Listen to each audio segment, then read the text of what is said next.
우리가 잘 아는 것처럼 이제 아이성의 이제 전투가 끝나고 난 뒤에 다시 한번 이제 그 이스라엘 백성들이 전쟁했던 소문이 가나안 땅 전체에 퍼지게 되었습니다. 그렇죠.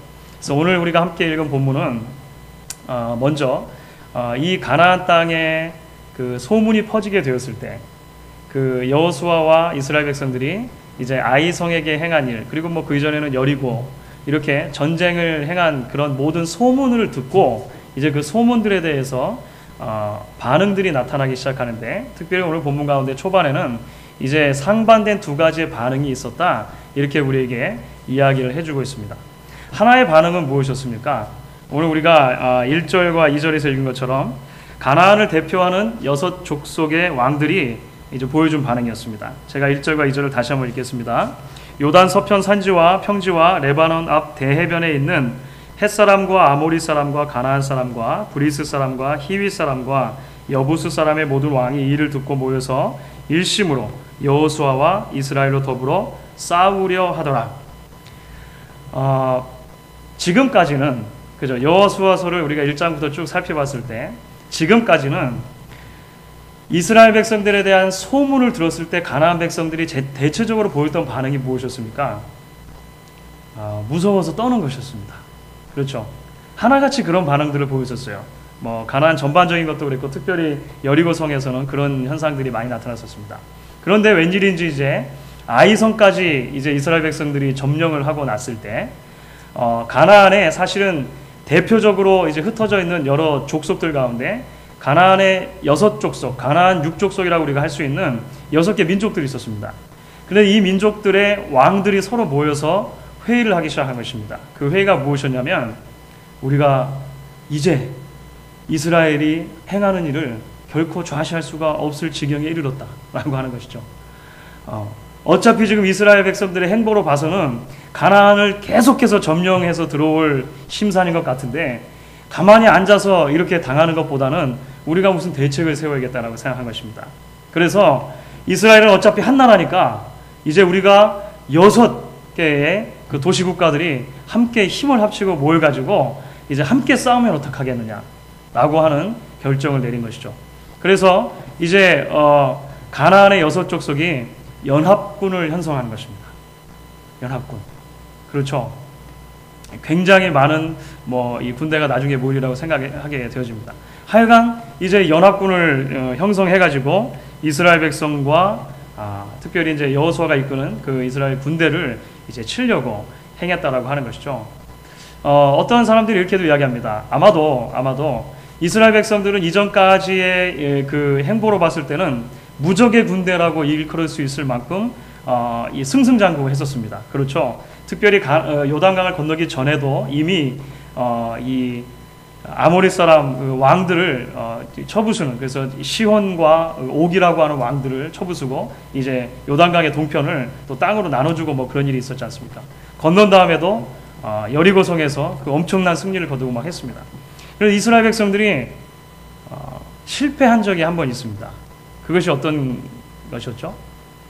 아이성에서 첫 번째 싸움에서는 실패했어요. 그래서 어떤 사람들이 이렇게 말한 것입니다. 이스라엘 백성들이 이제까지는 정말로 한 번도 싸움에서 진 적이 없고 무적의 군대, 그렇죠. 천하무적의 군대인 줄 알았는데 아이성의 첫 번째 전투에서 실패한 것을 보니까 이 사람들도 사람이긴 사람인가 보다. 그렇죠. 우리가 어떻게든지 힘을 규합해가지고 싸워보면 싸워볼만 할지도 모르겠다라고 하는 생각이 이 가나안 6 족속에게 들었다라고 이렇게 보는 사람들도 있습니다. 뭐 어쨌든지 간에 이제 그런 결정을 내리게 된 것이죠. 하지만 가나안의 6 왕들이 이렇게 모여가지고 연합 작전을 계획하고 있을 때 전혀 다른 반응을 보인 한 도시가 있습니다. 그렇죠. 그 도시는 기브온이라고 하는 성이었어요. 기브온이라고 하는 성. 사실 9장 1절에 나타난 그 가나안의 6 족속들 중에 이 기브온은 히위 족속에 속한 성이었습니다. 무슨 말씀인지 이해가 되시죠? 그러니까 여러 6 족속인데 그 중에서 히위 족속이라고 하는 족속들이 모여 사는 성 중에 기브온이라고 한 성이 있었던 것입니다. 나중에 보면 여호수아 10장 2절의 말씀을 보면은요, 사실 이 기브온성은 아이성과도 비교했을 때 아이성과 비교할 수 없을 정도로 굉장히 크고 그 국민도 엄청나게 강력했다라고 기록을 하고 있습니다. 그러니까 기브온성이 왜 이렇게 잘 자란 성이 아니었다라고 하는 거예요. 그 히위 족속의 성 가운데도 굉장히 큰 성이었고 그 국민들은 다 장대했고 뭐 했단 말이죠. 그런데 그들이 여호수아와 이스라엘 백성들이 행한 소문을 듣고 나서 자신들을 낮추어서 이 이스라엘 백성과 화평의 조약을 맺지 않으면 목숨을 부지하기가 힘들겠다라고 생각을 한 것입니다. 결정을 내린 것이죠. 그래서 이제 사신을 보내가지고 이스라엘 백성과 평화의 조약을 맺으려고 하는 모습을 우리가 발견하게 되는 것이죠. 본문 가운데서 나타난 조약이라고 하는 것은요, 사실 이렇게 애초부터 평등한 조약이 아닙니다. 그러니까 도시 대 도시가 이렇게 맺어서 우리가 서로 교역을 하자, 뭐 이렇게 문물을 투고 뭐 이렇게 하자, 이런 조약이 아니고요. 고대에 있어서 이런 평화의 조약은 애초의 불평등 조약입니다. 그게 무슨 말인가 하면 작은 도시 혹은 작은 국가가 큰 도시 혹은 큰 국가를 향해서 굽히고 들어가는 거예요. 그래서 우리가 앞으로 이 큰 나라를 주인의 나라로, 주인의 예로 섬길 터이니 우리를 좀 보호해 주시기 바랍니다. 이런 게 포함된 것입니다. 그러면 큰 국가에서는 이 작은 나라를 신하의 나라로 받고, 그래서 대개는 1년에 몇 차례씩 조공을 받으면서 이제 안팎의 위협으로부터 이들을 지켜주는 역할을 하는 거예요. 애초부터 불평등 조약인 것입니다. 그래서 이 히위족속 가운데 기브온 성의 백성들은 이 굴욕적인, 어떻게 말하면 좀 굴욕적이지 않습니까? 불평등 조약을 기꺼이 처음부터 맺으려고 이스라엘 백성들에게 찾아가는 모습을 보게 되는 것이죠. 오늘 우리가 이 말씀을 통해서 먼저 한 가지 생각을 하고 싶은 진리가 있는 것입니다. 그것이 무엇이냐면 하나님께서 함께 하시는 역사는 늘 두 종류의 상반된 반응을 가져오게 되어 있다라고 하는 것입니다. 그 역사에 대해서 적극적으로 대처하든지 아니면 그것을 받아들이든지 하는 것입니다. 여러분, 이것은 구약의 선지자들에게서도 마찬가지로 나타나는 현상이었고요. 신약으로 오시게 되면 예수님과 예수님의 제자들의 모습 속에서도, 그들의 삶 속에서도 나타나는 마찬가지의 요소라고 하는 것입니다. 참된 하나님의 역사와 그에 대한 증거 앞에서 사람들은 크게 두 가지 반응을 보인다는 거예요. 하나님의 엄청난 역사가 일어나게 되어질 때 사람들은 그 하나님의 역사를 통해서 자신의 죄를 회개하고 자복하고 하나님 앞에 나아오든지 아니면 귀를 막고 일심으로 그 하나님의 역사에 대적하든지 둘 중에 하나의 모습을 보여왔습니다. 여러분, 신약으로 넘어와서 예수님과 제자들의 삶을 보면 훨씬 더 명확해지죠? 그렇지 않습니까? 설교할 때 2,3천 명이 회개하고 돌아오든지 아니면 그것이 너무나도 싫어서 그 사람들을 잡아 가두든지, 이런 두 가지의 극명한 반응을 우리가 바라보게 된다고 하는 것입니다. 성도의 삶도 어쩌면 마찬가지인 것 같습니다. 한 성도가 정말로 하나님과 동행하면서 그 삶을 통해서 하나님의 함께 하심이 증거되어지고 있다면 주위 사람들의 반응이 크게 두 가지로 나뉘게 된다고 하는 것이에요. 하나는 무엇이겠습니까? 그의 삶을 통해 보여지는 하나님의 영광과 복음의 능력을 흠모하고 하나님께로 나오게 되는 역사가 있는 것입니다. 또 다른 하나는 무엇이겠습니까? 그 사람의 삶에 비추어진 자신의 죄악되고 부족한 삶의 모습이 한편으로는 부끄럽고 한편으로는 껄끄러워서 그 사람에 대해서 적대적인 자세를 가지게 되는 것입니다. 한 사람이 정말로 복음 안에서 변화가 되었다면, 그리고 그 사람의 삶을 통해서 복음의 능력이 정말로 나타나고 있다면 두 가지 반응을 보인다는 것이에요. 굉장히 상반된 반응입니다. 그래서 사실 바울이 무릇 그리스도 예수 안에서 경건하게 살고자 하는 자는 핍박을 받을 것이다 라고 말했을 때 이 말씀을 이런 가르침의 연장선상에서 이해할 필요가 있습니다.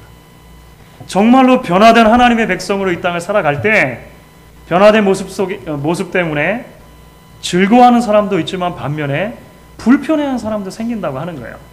그리고 그 불편함 때문에, 그 껄끄러움 때문에 대적하는 사람들이 생겨나게 된다고 하는 것입니다. 사랑하는 성도 여러분, 여러분의 삶은 어떤 반응을 만들어내고 있습니까? 작게는 여러분의 가정 안에서 예수를 믿는 여러분의 삶이 우리 식구들 가운데 어떤 반응을 만들어내고 있느냐라고 하는 것입니다. 여러분의 직장에서 여러분의 삶이 어떤 반응을 이끌어내고 있습니까? 우리가 만나는 사람들과의 모든 관계 속에서 우리의 삶이, 예수 믿는 우리의 삶이 어떤 반응을 이끌어내고 있느냐라고 하는 것이죠.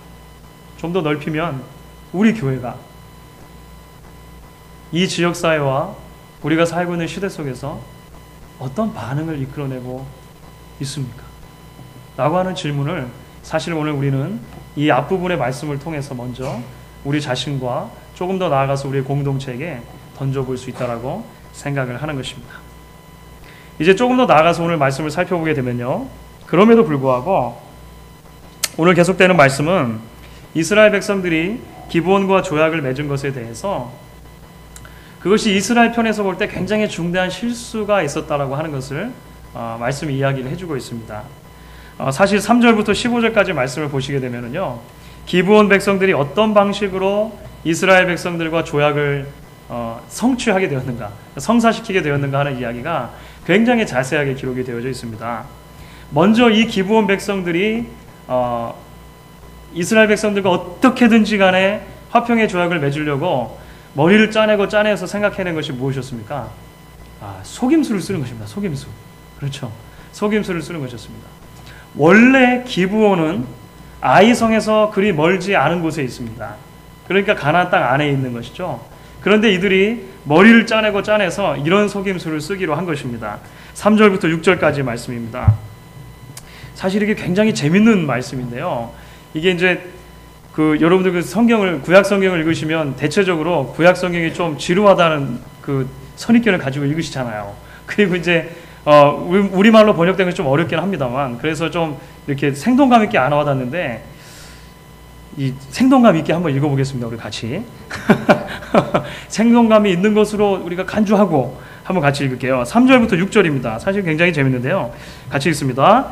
기브온 거민들이 여호수아의 여리고와 아이의 행한 일을 듣고 꾀를 내어 사신의 모양을 꾸미되 헤어진 전대와 헤어지고 찢어져서 기운 가죽 포도주 부대를 나귀에 싣고 그 발에는 낡아 기운 신을 신고 낡은 옷을 입고 다 마르고 곰팡이 난 떡을 예비하고 그들이 길갈 진으로 와서 여호수아에게 이르러 그와 이스라엘 사람들에게 이르되 우리는 원방에서 왔나이다. 이제 우리와 약조하사이다.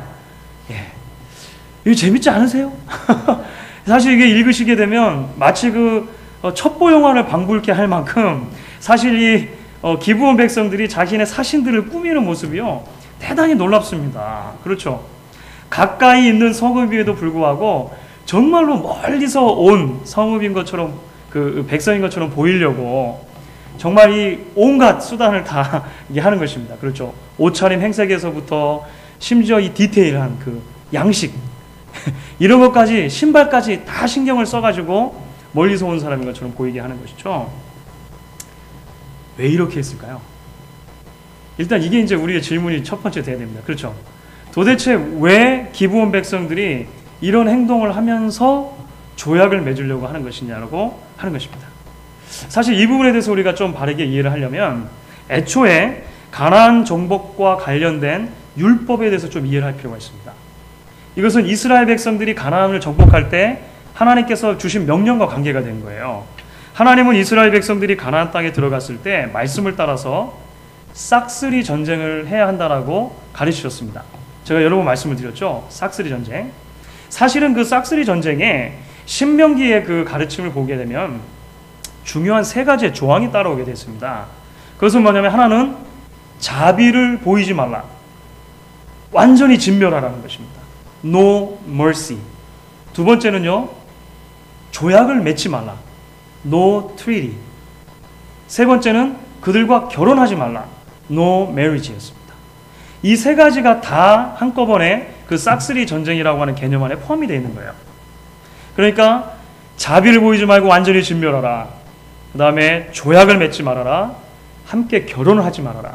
이것이 굉장히 중요한데 그 중에서도 특별히 이 조약과 관련돼서는요. 신명기 20장 10절부터 18절에 아주 자세히 나와 있습니다. 이 조약과 관계된 것을 한마디로 요약하면 이렇게 할 수 있습니다. 가나안 땅에 들어가면 특별히 가나안에 6 족속이 있다.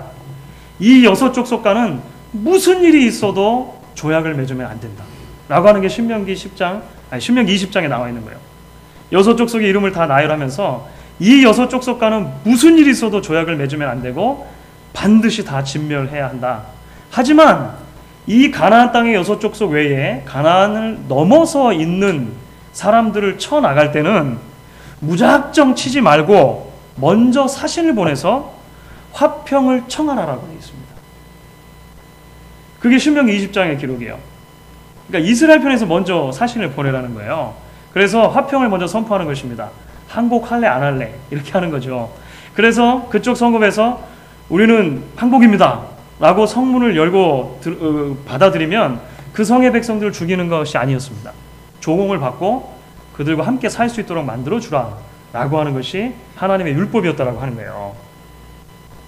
요약하면 6 족속과는 절대 조약을 맺을 수 없지만 먼 원방에 있는 족속들과는 율법이 조약을 맺어도 된다라고 말했다는 것이죠. 기브온 백성들이 이거 이방인들 아니에요. 예, 하나님과 상관없는 이방인들이 가나안 백성들이 어떻게 하면 자신의 목숨을 구제할 수 있을까? 연구하다 보니까 어떻게 이스라엘 백성들 안에서 이 율법의 소문을 들은 것 같은 겁니다. 어떻게 들었는지에 대해서는 성경에 말하고 있지 않습니다. 그렇죠.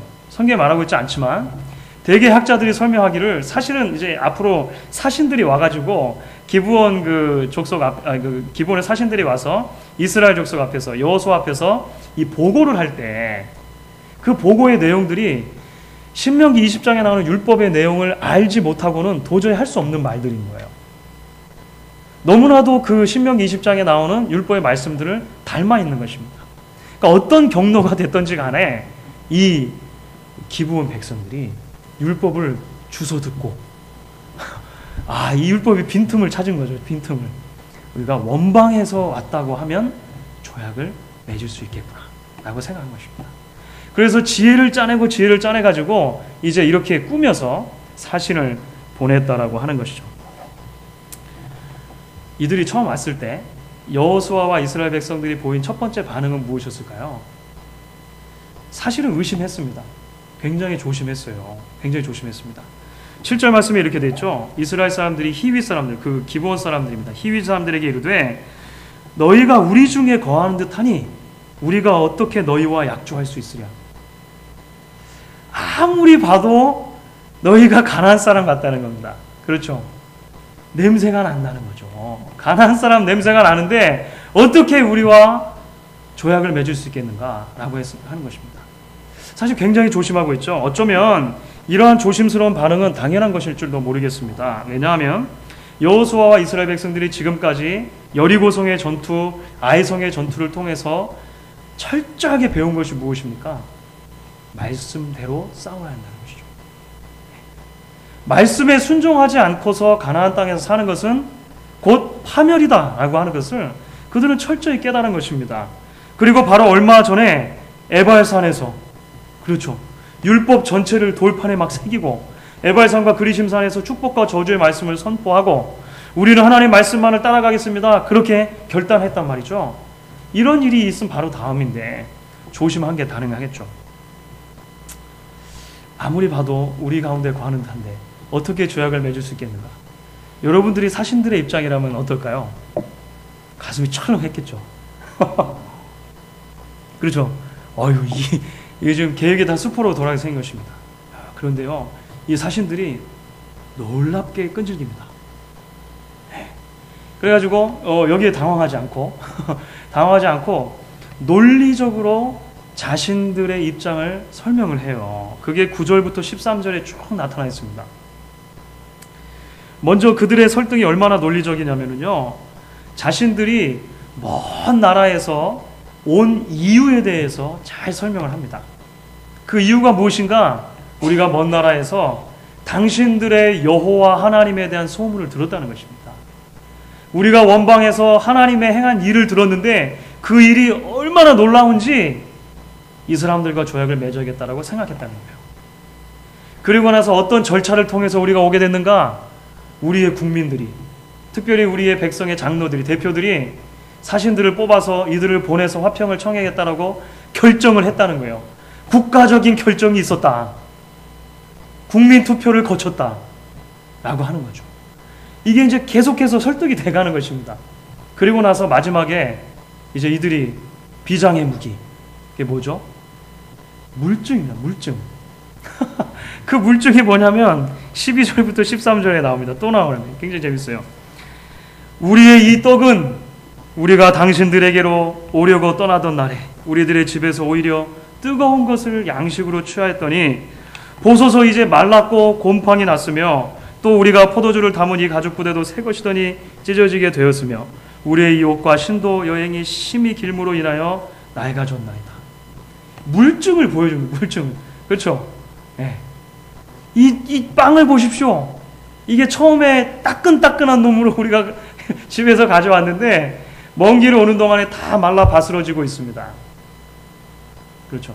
우리의 옷이 헤어지고 우리의 뭐 포도주 이 담았던 가죽 부대가 헤어지고 이렇게 말한 것입니다. 자, 이제 여호수아와 이스라엘 백성들에게는요, 이제 결단을 내려야 되지 않습니까? 그렇죠? 이제 이 모든 것들을 다 종합해서 정보들을 다 종합해서 들었습니다. 이제 모든 정보들을 종합해 들은 다음에 이스라엘과 여호수아는 결정을 내려야 하는 순간에 닥치게 된 것입니다. 그런데 결정적으로 이 순간에 여호수아 이스라엘 백성들이 무엇을 결정의 기준으로 삼게 되는가? 그것이 참으로 우리가 주목해 볼 만한 문제라고 하는 것입니다. 바로 14절에 그 이야기를 우리에게 전해주고 있습니다. 우리가 14절 말씀을 같이 한번 읽도록 하겠습니다. 같이 읽습니다. 무리가 그들의 양식을 취하고 어떻게 할 것을 여호와께 묻지 아니하고, 그리고 15절에 보니까 여호수아가 그들과 화친했다 이렇게 되어 있습니다. 여기서 양식을 취했다라고 하는 말은 그들의 양식을 다 거둬들였다는 말이 아니고요, 맛보았다라고 하는 의미입니다. 양식을 취했다는 것은 양식을 맛보았다라고 하는 의미예요. 그러니까 그들이 가져온 빵을 직접 먹어본 것입니다. 야, 이 여호수아도 대단하죠. 물증을 딱 눈에 다 보여줬는데 이미 막 다 바스러지고 말라가지고 하고 있는데 맛을 보자. 맛을 본 것입니다.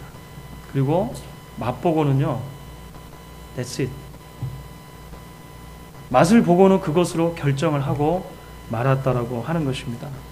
성경이 그러나 우리에게 분명히 증언을 해주고 있습니다. 그것이 무엇입니까? 결정적으로 이들이 이 문제를 하나님께 묻지 않았다라고 하는 거예요.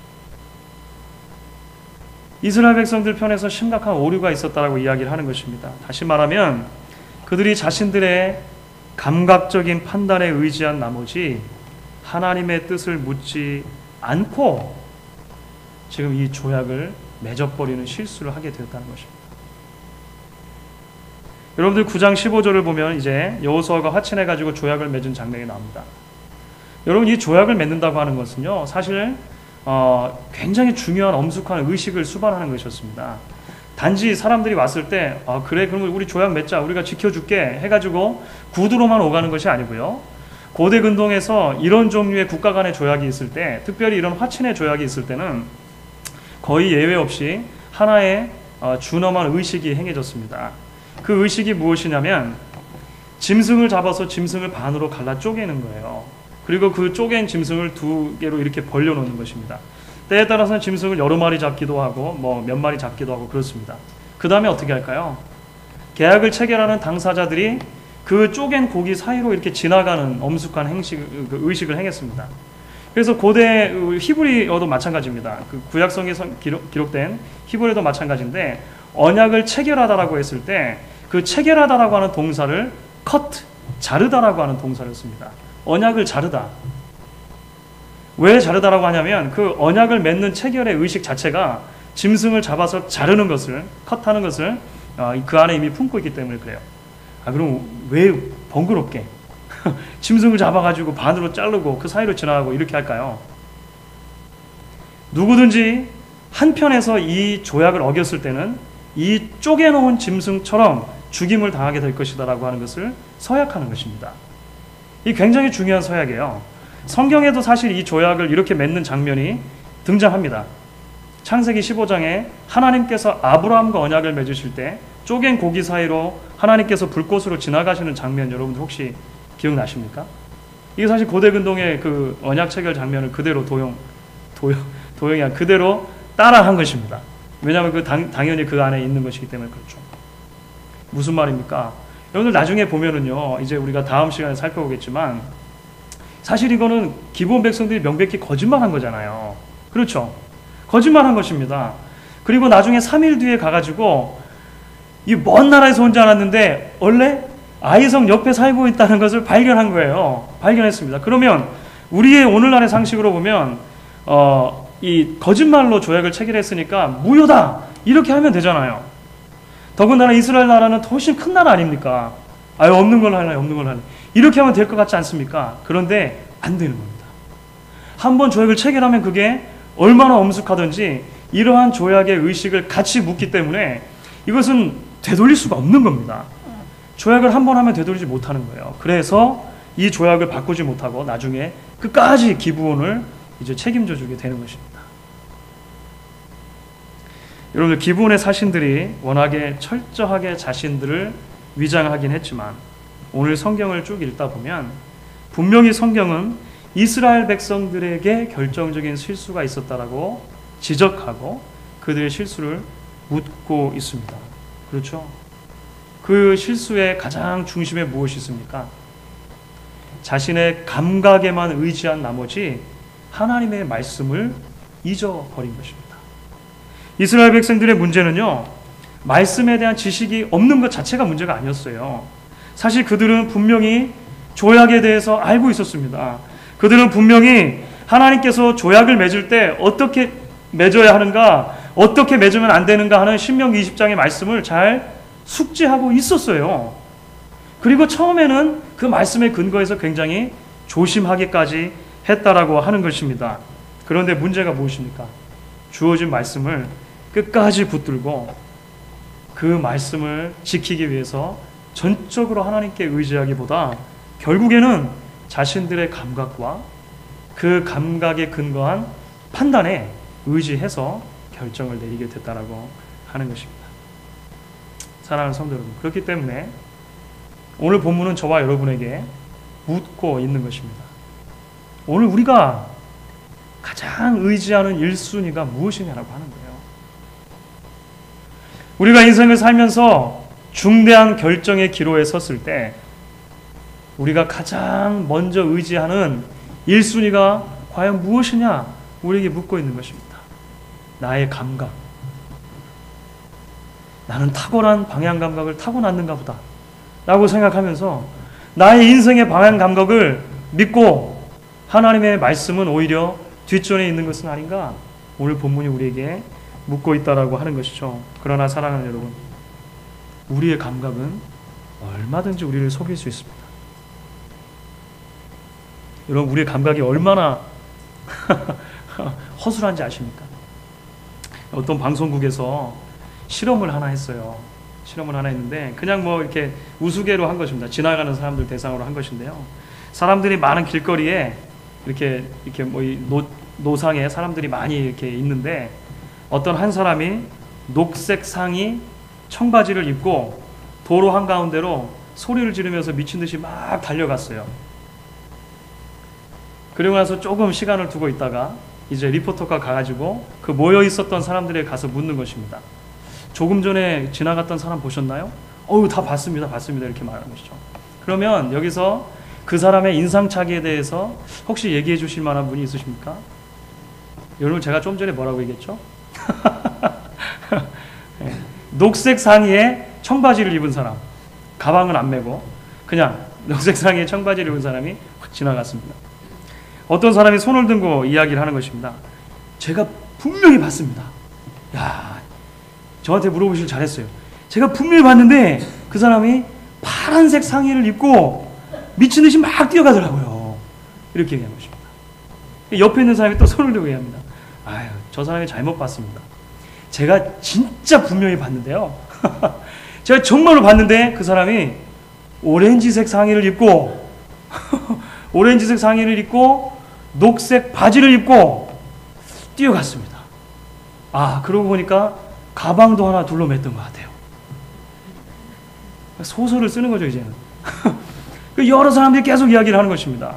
그래서 정말로 이 조사 그 클립에 의하면, 비디오에 의하면 그 전에 모여 있었던 수많은 사람 가운데 그 지나갔던 사람의 인상착의를 정말로 제대로 말할 수 있는 사람이 정말 드물었어요.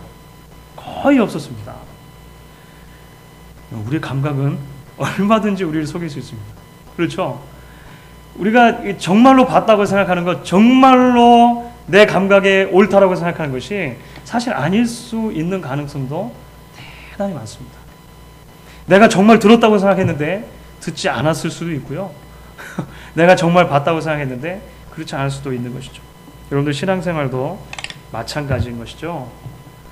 신앙생활은 결국 매일의 삶 속에서 우리의 감각을 의지하고 그 감각에 의존해서 결정을 내리며 살아갈 것인가, 아니면 하나님의 말씀을 의지하고 그 하나님의 말씀을 끝까지 붙들고 살기 위해서 그 하나님만을 의지하고 살 것인가 하는 문제로 요약이 될 수 있을 것입니다.